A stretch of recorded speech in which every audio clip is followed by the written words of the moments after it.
Hi, friends. It's so good to see all of you coming in. Thank you for joining us tonight on Stamp Chat.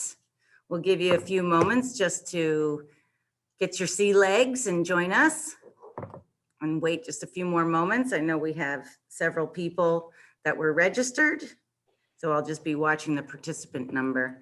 In the meantime, greetings from Bellefonte, Pennsylvania, where we broadcast to you from the airmail room. On our last Stamp Chat, people were asking about the big prop in the back, and yes, it's real, and it's a wooden propeller from this stretch from Long Island to Bellefonte, PA. I can't wait for the APC to open up and you guys can all come visit. There's history on every wall and every corner. It's a real treat to work here. And I think with that, we are going to get started. Hello and welcome to APS Stamp Chat. My name's Heidi Rhoades. Tonight on Stamp Chat, we welcome Mr. Nirlay Kundu. He is a self-taught artist with no professional training. He reports that his father had the most influence on his artistic development. He became involved in cachet making after he moved to the United States in 1995. He's collected stamps for 40 years. He has a worldwide collection, and his favorite stamp is the iconic Penny Black. Today's Stamp Chat is sponsored by the APS membership department. It's New Member November. So by joining the APS today, you'll receive an additional 2 months of membership for free. You'll also receive an entry into the 2020 challenge with the chance of receiving a free lifetime membership in the APS and the chance to win a free grab bag of stamps, ephemera, merchandise, and even free subscriptions to the Philatelic Literature Review in a live drawing held each week on APS Facebook. This special is open to new members only who apply for APS membership from November 1 through November 30th. Now, before we begin tonight's Stamp Chat, we have a few housekeeping items to take care of. Today's session is a webinar, and as such, all audio and video are muted and turned off respectively throughout the presentation. Please, please, please feel free to use the chat box as liberally as you like to chat with attendees, and I'll also be monitoring that, and use the Q&A box for questions for Mr. Kundu. This session is being recorded and will be made available on our APS YouTube channel. So be sure to share it with friends. And with that, we present tonight's topic, the art of cachet making. Thank you, Mr. Kundu, for joining us tonight. Hi, Heidi. Thank you for the introduction. So I can be seen, can I, or should I share my screen? You can share your screen. Yeah. Okay. So let me just say thank you to Heidi and also the attendees, the participants. Thank you very much for joining the call, the video session. I see some familiar faces and some very enthusiastic people who have joined twice. Anyway, welcome and thank you for making me part of your evening. So I would like to do this very informally, and please stop me and ask questions that comes to your mind, and that will be very helpful for the interaction piece. And just like to talk in general how I make covers, what my specialty is, and how I kind of differentiate in making hand-painted covers. So let me put up my slide deck and talk generally. Okay, and all right. Okay. I think you can see my screen. So, so generally, I specialize in hand-painted cachets, and there are a lot of ways to skin the cat. So, My specialty is I individually sketch and paint each cover. So sometimes people sketch and take prints or photocopies and then color them, but that's not the way to do. Some cachet makers take a paint on a very large canvas or very large paper and then reduce it and then print it. But the challenge I try to take on myself is fitting everything in the number 6 envelope. Okay, so all the covers that I do, actually 99.9% of the covers that I do are done within that real estate of 6.5 and 3.625 inches. So I would kind of go through what I do. Like, first of all, the paper I take is very special. So I think you can see me waving here, right, with the paper. Can somebody see? Say yes. Yep, we can see it, Nirlay. Okay. Yeah. So I take a very special paper, which is 32-pound weight, and it is very flexible, yet very firm. And 32 pounds, 100% cotton paper.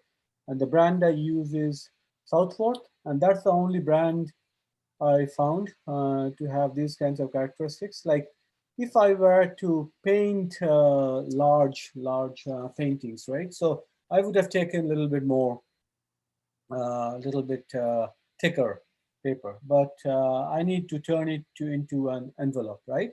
So what I do is I take a piece of paper and then draw kind of in this area, and then hand cut each paper into an envelope. Okay, so which means it will not be perfect, it will be far from perfect, and but that's the way it is. That is gives a personal touch for all these covers. So all these are hand cut and folded into envelope. So I'll show you a way. No, and this, this one, let me show you how it looks like. So I hand cut into this kind of shape, okay? Keep And it up, then keep that paper up towards the camera, Nirlay, because it gets lost in the background. Oh, nope, nope. Now you're lost. okay, hold on. Maybe I can, okay, so you can't see the paper I'm waving? Right there, we can. Oh, I see. Okay, you can, right?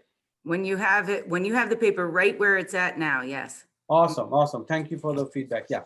So this is how it looks like when it's cut, and then I kind of fold it. Okay, and then this goes there goes the envelope.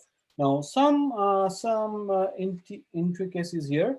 So most collectors would like me to send the envelope like this without the flaps gummed. Okay, just because of archival purpose. So I just kind of send them this in the folded fashion, and that's it. There is the cover. And some very few collectors do want them gummed, at least on the side. So I do it that way. So using gum versus not using gum. And I kind of told you how I make the envelope, like with cutting with a knife and scissor and all that. Okay. Now I'll kind of progressively show you how my work evolves. So here you see A4 size paper, and this is a ship I drew, and it will Can't turn see it, into Nirlay. I'm sorry? We can't see it. Here? No. Huh. The virtual background. Yeah. So let me stop the virtual background 1 second. I mean, I love it. Yeah, but not It's so for colorful. let me see how I can. Services, service preference, signing. maybe preferences. Virtual background. Yeah, There yeah, you yeah. go. Okay, all right. Perfect. I think I figured it out how to. Now you're home. Yep, now I'm home. Great. Okay. All right. So just to this thing. So I'll show you the cut envelope here. Now that you can see, and then I fold it without the gum, and there goes the envelope. Okay. How to start a cover? So this is a hand painted ink sketch. So since I kind of hand sketch each of these in pencil and then ink it. So I try to do a very minimal drawing like this, okay? So sometimes more minimal than this, because otherwise I need to very neatly draw each and every line. So as minimal as possible. And that helps me a lot with my style, with my recent style, which is, ink and watercolor and little loose type of painting. I let the water flow and then make the painting. So this is one of the pieces, and I try to do exactly same type of sketch or for the subsequent hand painted covers. So that's why it takes a lot of time, and I do approximately 5 of each hand painted covers. Okay, and then for printed, I take a representative cover and then print it using a photocopier. Okay, so this is the first sketch that you would see. Okay, and then so how the evolution of a cover happens. So let me play a video. So this, as you can see, would turn into Plymouth Mayflower, and I have a video which will show you how I have painted. So let me see if you can see this. Let me enlarge my screen somehow.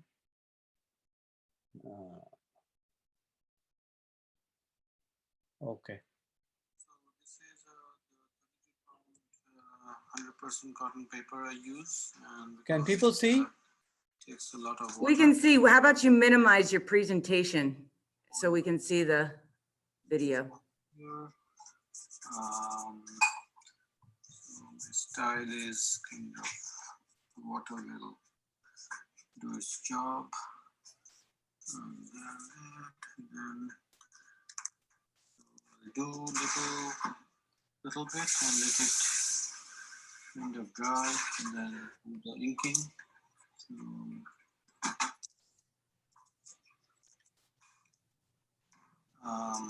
when the water dries out, it will kind of the intensity will reduce. So you have to do it a little bit thicker, so that at the end it comes out. So as you can see, I use profuse amount of water. And let the water take its shape.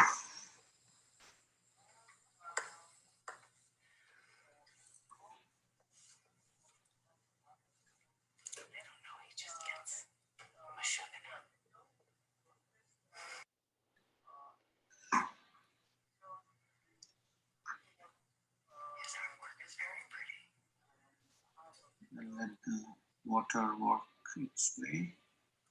And then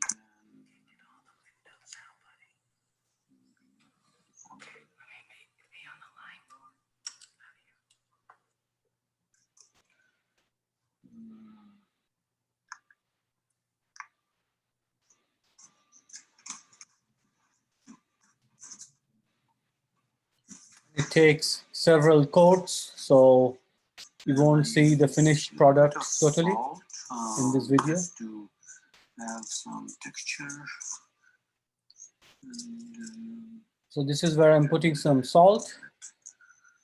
okay, and you will see that it will give some nice texture.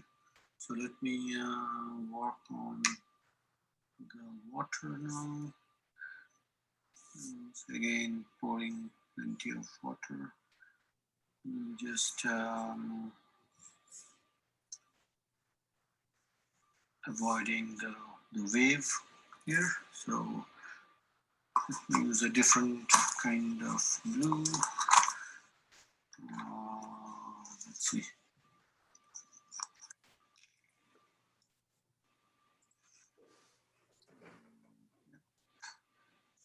This Prussian blue here, and you see that it kind of takes its shape wherever it likes. So,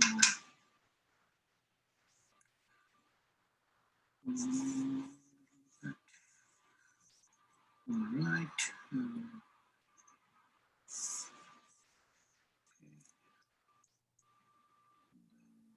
Maybe just a little bit of green touch or a little darkish.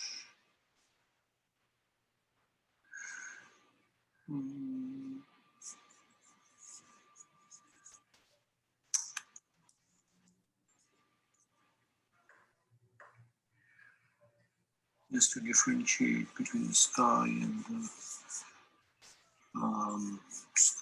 the water. So that's about it, and I'll have to kind of stop here because the water. And then what I'll do is normally I have to dry it out, and then meanwhile you can kind of ink it a little bit here. Nirlay, can you explain a little bit what the process is happening here? Sure. So just for the demonstration. Yeah, let me just pause the video a little bit. So as you can see, yeah, thanks for the prompt, Heidi. So I kind of paint out the outside thing, and then what you see here, I'm trying to ink it, but that's just for the video purpose. So I would normally dry it, and it takes about an hour or so to dry, and then the ink will kind of settle down on the paper, right? So I normally would not ink it, immediately after putting water. Okay, so there will be several sittings that will happen with this painting, and layer after layer. So this is kind of the first coating, and then in subsequent sittings I will kind of come in and do another layer on the top. So always start from the background. So whatever you see in the background will go in first. In this case, the sky and the ocean. Okay, and then next round will come the ship here, which is in the foreground. Okay, and the inking which I do, it's on a very tiny nib, 0.01 millimeter thickness.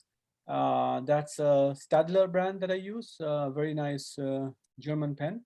Okay, and that's what I'm showing you right now. It's getting inked, but this process happens normally at the last. Okay, and because ink is more prominent and the pen is more prominent, so all the prominent things will come at the end.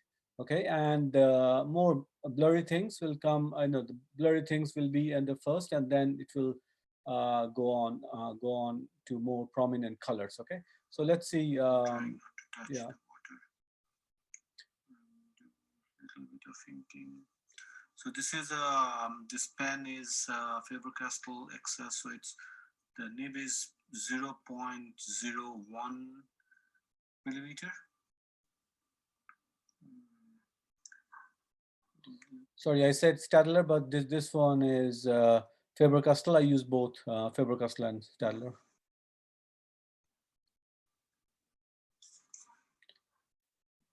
So this, what I'm doing is kind of risky because it will interfere with the water, but that's just for video purposes to make it quick. And the video is about 6 minutes long, so another minute to go. But again, this I'm rushing for the. Yeah, I think that's probably it, because I can't touch anything else because everything will kind of flow into the water. So maybe I think this is too just a little splash of orange here and there. So I will let this dry and then take a next attempt. Okay, so yeah, so this is kind of my style.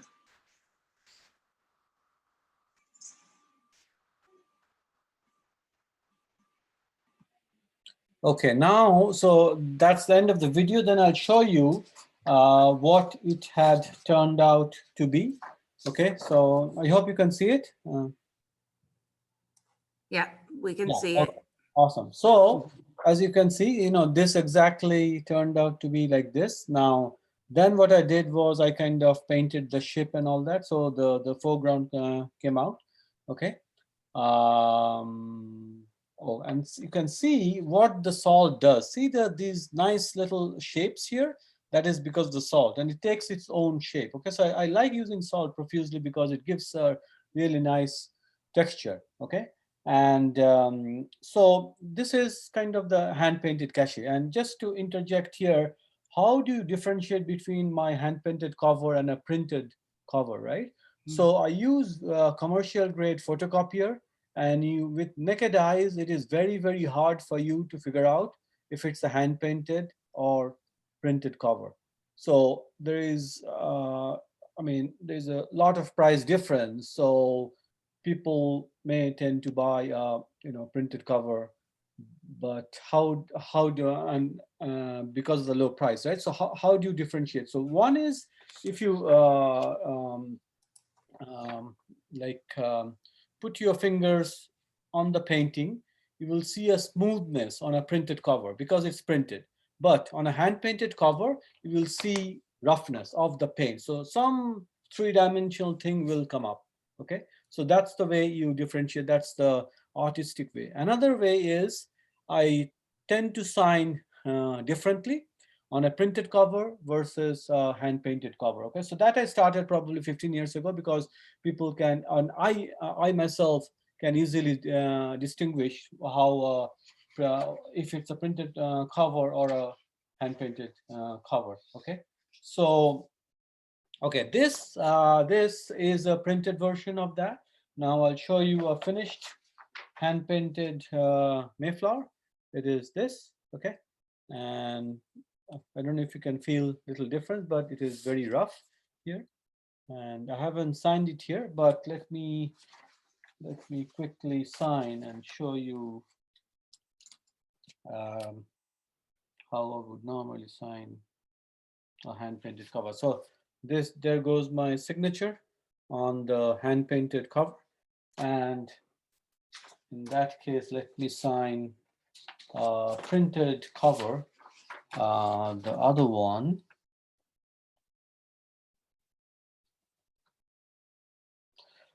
Okay, so this will get turned into a printed cover by cutting and everything. So this is my signature for the printed. Okay, so you just write my name and 2020 the year. Okay, so that's how you can distinguish my printed and hand painted. And so further to the story of Mayflower, I kind of got carried away with this piece of the stamp, and I like the Mayflower a lot. And then see, ideas come in what to do next, even with the same cover. Can I make it better? Then I realized that how about instead of this background, how about a nautical map background, right? So first I drew this and sent it to my customers and standing customers, and hey, do you like this? Do you like this? Yes, I want to buy one, etc., etc. Okay, then they committed for the cover, right? And then I realized, how about making it a little better? Then I thought that how about having this background. So this is kind of a really nice map, and then you can see the coast of the United States, and this is kind of Europe. So the Mayflower coming from here to there, right? So how about this background? So I printed this background, okay? And Put it then, up closer, Nirlay. okay. Please. Yeah. Yep. Thank you. So I printed this background. This is 6.5 versus 3.65, like a number six size envelope. Okay, and then I again started the same process, inking the ship here and all that. Okay, and then painting on top of it. Okay, and then that culminated into this. Okay, this is again a hand painted one, and still to be folded and cut into envelope. But this is kind of the second design of the same ship, same type of ship, but and some people like this one better than the other.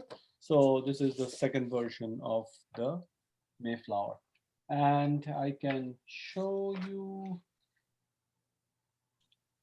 Yeah, this is a finished copy of the Mayflower in that background. With bring it up closer so we can see the stamp too. A little bit farther back. There you go, a little bit better.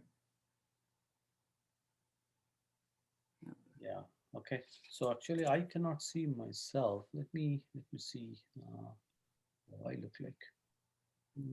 While you're navigating to that view, one of our friends would like to know, do you work in other mediums other than watercolors? Thank you for the question. Thank you for the question. I will need some time to answer it. So let me try to figure out how do I share again. Anyway, Heidi, please let me know if the placement of what I'm showing. Okay. Yeah. Thank Okay. you. All right. Great question. Great question. So when I was a kid, watercolor was the cheapest medium, and I painted with watercolor and all that, right? So just because it's cheap, and then I kind of carried on. Then I thought about, how about oil, how about acrylic, right? So, and I can afford it now, so I tried oil, acrylic, but failed miserably. It was not to my satisfaction. Okay, so and some people liked it though, but I myself didn't like it. So if I don't like something, I don't, of course, I don't try to sell it, and I would not advertise it, because first I have to like it. About 80%. Sometimes I criticize myself if I don't like, more or less, I would not advertise the cover for others. So that's what happened with acrylic. And oil on paper, it's very, very tough. So I kind of tried a few times and then came back to watercolor. Okay, and one reason is it takes for me it takes less time to fiddle around with watercolor, because I guess because of the experience I have in watercolor. And but I did some charcoal. Okay, charcoal and pencil and all that. Again, to fit that kind, so charcoal is very thick medium, right? And to fit in, in a very small form factor, right? Very small real estate, it's very hard, especially if you draw faces, right? So I did a few, but main is watercolor, right? And then I'll show you another medium, which I used to do. Probably I stopped a couple of years ago. So look at this. So this is a photocopy of a cover, and this is an add-on cover. But this I used a medium with ground stone. Okay. Wow. So the medium is very, very expensive, and the medium is literally ground stone, very, very, very fine stone grounded, and I had to import it from India and Nepal, and it's very costly. So one reason is the cost. I stopped doing it, and also it takes enormous amount of strain in my eyes and hand and all that, and I kind of give up, because this one took me 8 hours. Okay, 8 hours to draw. Okay, and the watercolor average time, it takes an hour. Okay, not in one sitting. I have to do a few sittings, but I would say an hour to hour and a half. But this one took a really, really long time, because each of these the it's a one threaded brush. Okay, each of these, what do you call, the fur and all that. Yeah. So this is kind of a miniature painting. I did a few of them, but it is very, very strenuous. So I kind of totally stopped doing this. So these are the ways, I have used all the mediums. Thank you for the question. Okay, and I talked to you about the time taken, and I talked to you about the limited edition of the covers, right? So mostly, so when I started, so let me show you one of my first cachets. So first cachet is the one which I did first, right? This is a Lewis and Clark cover. So as you can see, it's a nice background. The background is printed, and I painted Lewis and Clark here, and that's a 2004 Lewis and Clark cover. And Nirlay, why don't, so we can really, see what you're looking, if you can change your desktop, because it's artistic too. So Yeah. the mind of an artist and a software engineer. Yeah. So actually, let me. Oh, don't look at that yet. Let me actually. Yeah, this is. I think you can see that. Right. This is this is the Lewis and Clark cover. Right. You can see And that. Right? and if you put it into presenter mode, then we just see that slide. Oh yes. Presenter mode.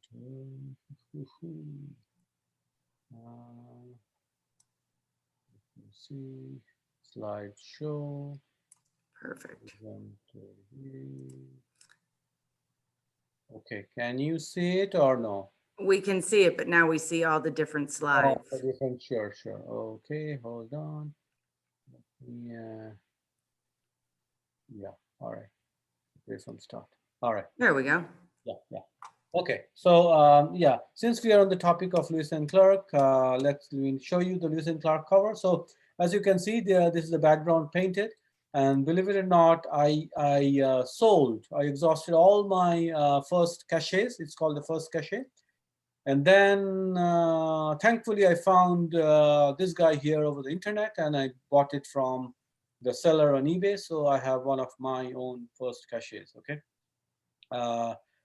So my cachet journey started in 2004, and there's a little story behind what is my first cachet. So if you remember, in 2004, the Disneys came along, and the Disneys came out. The Disney stamps came out before the Lewis and Clark. So, but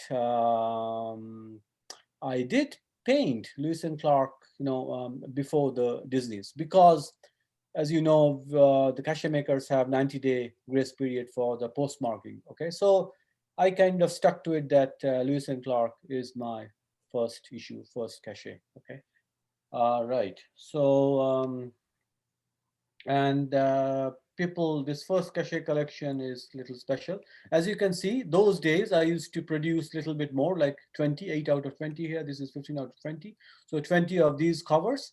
And when I started this selling these, I used to sell $5 a piece, $5 to Ralph and Dan Ashkill. So they were very kind to promote my covers. They bought it from me and promoted my work, and then sold on eBay because they are very kind of well-known people in the cachet business. So they are the ones who bought my covers. And right now, it's each hand-painted cover is much more than $5. Okay, and one influence I have okay. So when I came into this country in 1996, I used to collect stamps from all over the world.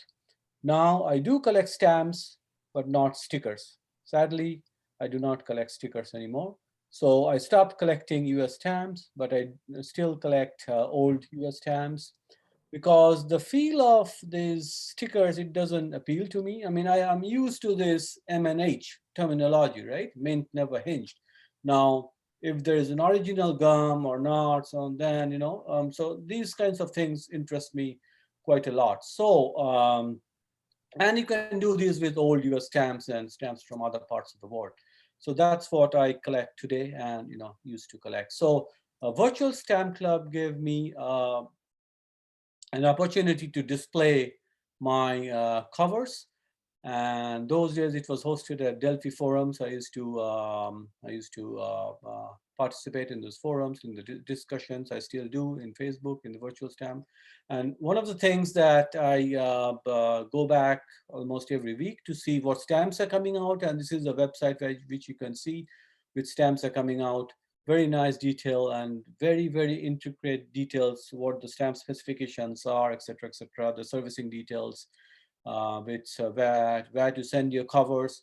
Right now, I send all my covers to Kansas City, who has all the postmarks, but these for small dealers or people who less than 50 covers, they can send it directly to the city of issue. Okay, so this is just a nice site I frequent, every week or so to get stamp related information. Okay. Let me just, since I'm talking about the making of the first day covers, so I have produced covers in Australia, Great Britain, Canada, Netherlands, Austria, to name a few. And these are some of the addresses that I have sent. So these are the postal authorities that take up your own homemade first day covers and then postmark it and send it back to you. Of course, this is the US here, Kansas City. It's called the cave because it's really underground. And I send all my covers there. Celia and the folks there are very, very helpful and accommodating to collectors like me and cachet makers like me. So, and we get the grace period, very, excellent service with very few mishaps. Those happen, but that's part of the business. So that's the USPS cancellation service here.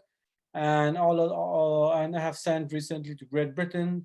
Actually, I sent one to Great Britain just a few days ago for the Mayflower, which had a postmark. I do not have it with me. I have it downstairs, but they have a Mayflower postmark, but not the stamp. So I sent a few covers to Great Britain. I still keep servicing in Australia and some to Canada. Okay, so this is where you send this to. This is just like a philatelic center, and they postmark your own covers. Okay. All right. So let me see what I have. So what other things I want to talk about in the meanwhile. If you have any question, please feel free. We have a question, Nirlay. Someone's asking, how many cachets on average do you paint each year? Right. Again, that varies a lot. So I will show you soon, how many I have painted so far. So mostly it is driven by the collector. If a collector wants me to do certain things, certain covers, certain stamps, I would work on it. Okay. And in 1 year, I think 2011 or 12, I was collecting all my cachets. Finally, I have a box and chronologically arranged right now. I did not find any cover for 1 year. I can't remember the year, but it's just not there. So I did not do any cover, or very few covers that are sold out. So I would say average, I would touch 5 or 6 issues, per year. Okay, so I'll soon show you the website, which you can take a look and see how many I have done over the course of years. Okay, yeah, so let me just switch over and go to my website here. All right, so my website is my first name, nirlay.com/gallery will take you right there. And yeah, see the year 2013, 2011, right? So 2012, either I didn't produce any cachet or whatever I produce, it's not there anymore. And I produced very, very few covers. So this is the current 2020, and I'm producing a few more Christmas covers, which is still with me and on their way to Kansas City. So just quickly kind of showing you what's available, what I've done for 2020. And sometimes I do multiple designs. For example, Ruth Ginsburg passed away, and the idea came on much later. And after she passed away, I did a cachet for Ruth Ginsburg on the women vote, women suffrage issue. So this is, one collector did not like this kind of esoteric painting, the colors she did not like. And she is a long-term collector, so she wanted more realistic picture, and this is the culmination of that collector's input. So I do take inputs very seriously, and it is you, the collector, who drives collecting. So anything you want me to do, any suggestions you want me to do, I will try to incorporate that based on my ability. Okay, so it is you who is driving me to be better artist. Okay, so as you can see, a few women vote issue I did, and then this is Ida B. Wells. Again, this was the suggestion of a very prominent African American collector, Hispanic collector, who gave me the idea. And this is the culmination of that. And actually did another cover for this gentleman, which is not shown here. It was a very limited edition of one hand painted, one of a kind, and then 5 printed. It's not shown here, but to do with Ida B. Wells. And there was a post office at the background, Ida B. Wells post office. Okay. All right. So, and then you can see the Harlem Renaissance cover, hip hop. Okay, so this cover, my daughter, younger daughter, when she drew this painting, this was a board painting, like huge, what do you call, acrylic painting. She did for some, and at that time she was 14, so probably 3 years ago. And this probably you can imagine, she's trying to do the breaking the glass ceiling kind of thing. And this won lot of national awards, so I thought of incorporating this in a cachet. And so my daughter is now 17, Anisha is now 17, and so she drew that. So I really like the idea, and this she tried to portray herself. So this is supposedly Anisha here. Okay, so just quickly going through some of these. So one lady is a Maine collector, and I kind of went wild on Maine lighthouses. Lighthouse is one of my favorite topic, and there are lots of lighthouse collectors. So and what's famous for Maine? Lobster, right? So I like this colorful lobster, although a little unrealistic, but I've seen lobsters from New Zealand or somewhere. They're very, very colorful.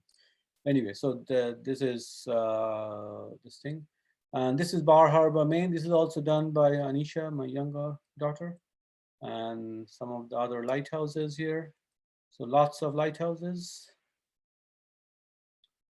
Okay, and this is also, if you guys know LL Bean Boots, so this is from Rockport, Maine. So the headquarters are in Maine, so the LL Bean Boots come from Maine, okay. So this is this thing for 2020. Soon there'll be a few more covers, and then you can kind of browse 2019, etc., etc., and all the years. So this is supposedly my daughter again, Anisha, PTSD. So please feel free to browse my cover. So this is probably the last one I did using this ground stone. It is very, very like miniature painting. Actually, these ones too. Yeah. So this is used by ground stone. Okay, these 2 trains. Okay. So I won't go through. Okay. So as you are aware, I do add-on covers, meaning it was not born when the stamp was issued and the postmark was issued, right? So I took this envelope already stamped with this Project Mercury this thing, postmark, first day postmark. I added this moon landing cover and then painted something funny. I'm a fan of Tintin, the comic, and then this is Explorers of the Moon. There's a comic called Explorers of the Moon, so I kind of painted that. So this is part of my add-on collection. And some people collect that, some people would not collect that on principle. So I get both sides. But yeah. Okay, one of my like favorite add-ons is actually the 855 baseball covers and 1939 baseball covers, which I can give you a quick glimpse of. I know there is only 15 minutes left or 15 minutes left. Again, if there is any question, please feel free to stop me and ask me anything in your mind. So Otherwise, what comes first, Nirlay, the stamp or the image? oh, very, very good question. Okay, so it can be both. So it is the motivation that is important, meaning if I am motivated to do something and I know beforehand, hey, this stamp is coming in 2 months, right? So I would paint the image, okay, beforehand. For example, this Mayflower thing, like I know I had this motivation, and you just cannot describe how I can self-motivate. It just comes, okay? The inspiration just comes. And so in the case of Mayflower, it happened like a couple of months, at least a couple of months before the stamp came out. I started painting the Mayflower. I think one of the reasons was there was another art contest going on with this Plymouth Rock Stamp Club in Plymouth, Mass, right? So I had to enter something, right? So that's why I had to do this Mayflower. And of course, I like drawing ships and all that. So that's why I did that, before the stamp came out, right? But for some covers, the stamps comes out first. And because I have the grace period of 90 days, right? I kind of take it easy, relax, and then I do it, right? And then send it for postmark. For example, this cover, it says January 17, 2019, right? I must have sent these covers to Kansas City probably sometime in February, right? So it takes a while. And a big chunk of my work goes in cutting envelopes, right? And folding them. And that's the part I hate. So why don't I do it in regular envelopes and print it? So I don't really like the quality of the envelope that is available, and also I really haven't figured out how to feed an envelope into a printer of that small size. I mean, I just gave up on that. Trust me, I tried. And I just gave up on that, and I thought that I have a Caesar, I have a paper, I know how to do it, so I'm happy with that, even though it takes 5 minutes per cut. Okay, so that I have some drawbacks on that. I mean, some blockage.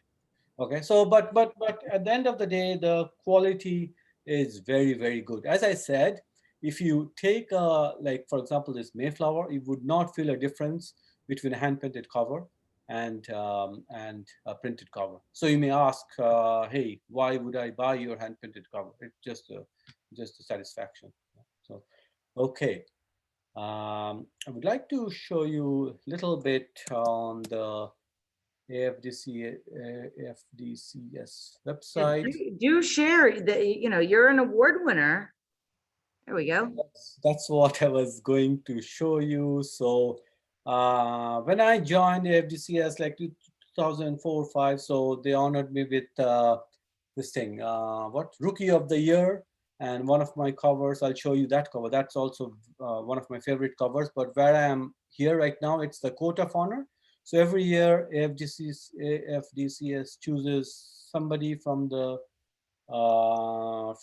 cover business, some artists to be Coat of Honor. Is kind of the Hall of Fame. I'm sure you guys are familiar, and all the big names are there. And I'm honored to be part of it. I'm kind of, where is it here? So this is my cover for the Coat of Honor. I'm kind of showing it here if you can see it. Right, so that's the artwork. Now, how this is produced, so let me enlarge it if I can. Yeah, how this is produced, there is a little bit of story. So this is not what I painted, okay? So the story is I painted this left part of the Mary and Jesus image on a large scale, okay? And then I painted these camels and all that, okay? And then I joined them together. It was literally glue and paste and all that. And then I joined this big piece. And Rollin actually gave me lots of ideas how to do that, and Rollin Berger. And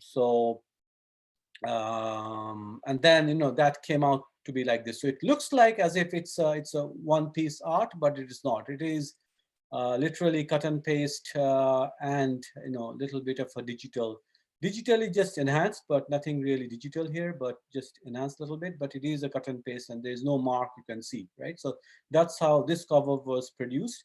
So it was never a cover as such. It's pieces of art which I drew, and then, you know, and then combined together. So I like this a lot, but then again, it is reduced to fit this size, okay? And so I'd like to show you one of my favorites, which should be here. And friends, as Nirlay has said, if you have questions, feel free to. We're not exactly breaking for Q&A time, so go ahead and put those questions into the Q&A box, please. Yes, would love to answer your questions. Please feel free. So this cover on the number 2, this won the AFDCS Rookie of the Year. So I like this cover a lot. That's when I was starting to paint, starting to produce covers. First of all, it has a philatelic significance, not specifically this cover, but let me see if I have that specific cover here. Yeah, okay. Oh, maybe not this one. Okay, yeah. So the philatelic significance of, for example, this cover number 8, right? So it has a US stamp for sure. So US produced only one stamp, but Sweden, so first of all, it's a joint issue. Sweden produced a couple of varieties of stamps for Greta Garbo. So this is with the cylinder number, very rare. I do not think anybody has used this stamps with the cylinder number, right? And this is from a, what do you call, a booklet, okay? And then they issued another stamp from Sweden. You can see here, okay? If you see number 9, this stamp here, this is from the, oh, not here. So let me see. Maybe this one. Basically, it's not from the booklet, so you have salvage from all the 4 sides, okay?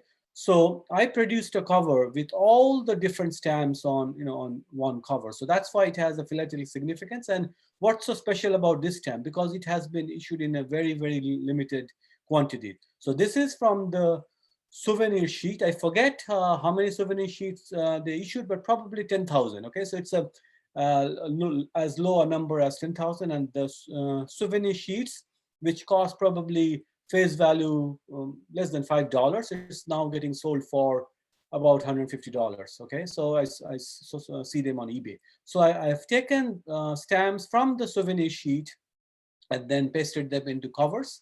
So that's why this has philatelic significance. And I still have some of those covers with all the stamps. And the artwork, kind of like it is simplistic, and gives a nice portrait of. So why did I draw so many? Again, because of collector requests. So one collector, actually, there were 3 avid collectors of Greta Garbo in Sweden. So these people wanted me to produce as many as I can, and I kind of produced to the best of my ability. So this is actually, just to expand on it, I have a website especially for Garbo, Greta Garbo, which is called, oh no, sorry, not Garbo, but please feel free to jump in and ask questions. So for burgeoning cachet painters or designers, is there a forum, or is there a page or a book, or what are some references for new cachet makers? So for new cachet makers, you need to understand, like, for 2 very simple rules. First is the size of the cover. I started producing cachets on a number 10 envelope, and then somebody told me, hey, what you're doing, artwork is very good, but the collectors collect number 6 envelopes. So that's the most important thing. You have to somehow fit your art in there, right? So there are no, so that's one thing. You start producing covers, paint or print or whatever on the number 6 envelope, and then you need to know where to send your covers to. So these are the two things you need to know. And feel free to send your covers to, as I said, the Virtual Stamp Club has all the addresses, right? Where to send your covers to if it's less than 50. If it's more than 50 that you do, then you and you do two issues per year, right? Then you can become a dealer. To become a dealer, you do not need to pay anything. Just you have to keep up with doing 50 or more covers per year.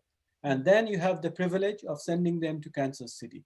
So the privilege of sending them to Kansas City is just one place. You don't have to figure out where the stamp is issued every time and send it to that particular city.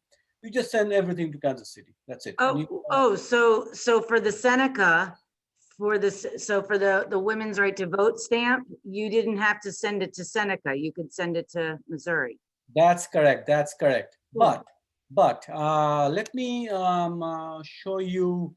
There are some special postmarks which Kansas City does not have. Okay, so just to finish this, so these are all the stamps, as you can see, all the stamps that Greta Garbo that were issued by Sweden. So these are the 4 stamps, and this is the stamp from the souvenir sheet. Okay, so okay, let me see if I can show you some special postmark. Okay, no, actually, I do not have that. But so Neota, Tennessee is the place where Harry Byrne, so Harry Byrne's vote basically beat the tie, and then women's suffrage was what do you call basically the women started to vote because of Harry Byrne's vote. Okay, so that's why, and Neota, Tennessee is the place where Harry Burns lived. Okay, so there was a special postmark from Neota, Tennessee. So for that, I needed to send all my covers to Neota, Tennessee for the special postmark. I don't even know, actually, it was not a first day postmark, but it's some kind of a pictorial postmark celebrating Harry Burns. Okay, so on those special cases, you have to send it to the city. Okay, for example, I just sent my covers to Plymouth, Mass for the special postmark that Plymouth 400 organization has sponsored, and it will come up with a special postmark which you will not get by sending your covers to Kansas City. So for those special postmarks, you have to send it to the city, right? And then you get a nice dual postmark. So my next covers will come from the women vote. Will have two postmarks, as well as from for the Mayflower issue, we'll have 2 postmarks. Actually, 3 postmarks. Let me see if I have another cover. No, I don't. So I sent some of the Mayflower covers to England for postmark from Plymouth in England. Okay, so there was a postmark, but not the stamp. So that had a postmark from on a Great Britain stamp with the Plymouth. Okay, so that will have another couple of postmarks. Okay, so. Well, and on that note, we are coming down the home stretch, Nirlay. So are there any final thoughts? Where again, tell us your website. Yes, it is my first name, Nirlay.com, and it will, if you just remember /gallery.html, it will take you to the yearly thing. Otherwise, if you just type in my name here, and it just, I have not updated this homepage, but this is one of my favorite covers. So if you go to Cachet Gallery, and this is my email address, first name @hotmail.com. You can send me emails with your comments, feedback. And yeah, these are some of the other like Great Britain covers from Great Britain.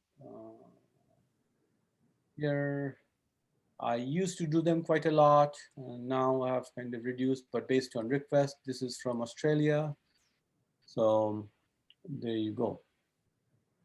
It's such a beautiful way to enhance the hobby and the stamps. The art that comes through the cachet making is just exquisite. And I know that the participants here have all said, what a beautiful line a gallery that you have, Nirlay. So thank you. Thank you for sharing your process, your website, and what you've learned through, trial and error. And it's really great that you have a legacy, that you've got a daughter who might be herself become a cachet maker. Yeah, actually, let me see if I have my father is an artist as well, and when he comes to visit me, let me see if I have one of let me see if I have one of his covers. So my father also paints, and no, actually on eBay. Oh, here.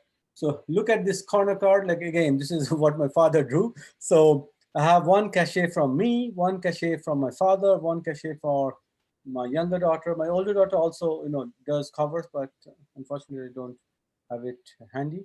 But anyway, so I have 3-generation covers from for baseball. So that's heirloom type of thing in my collection.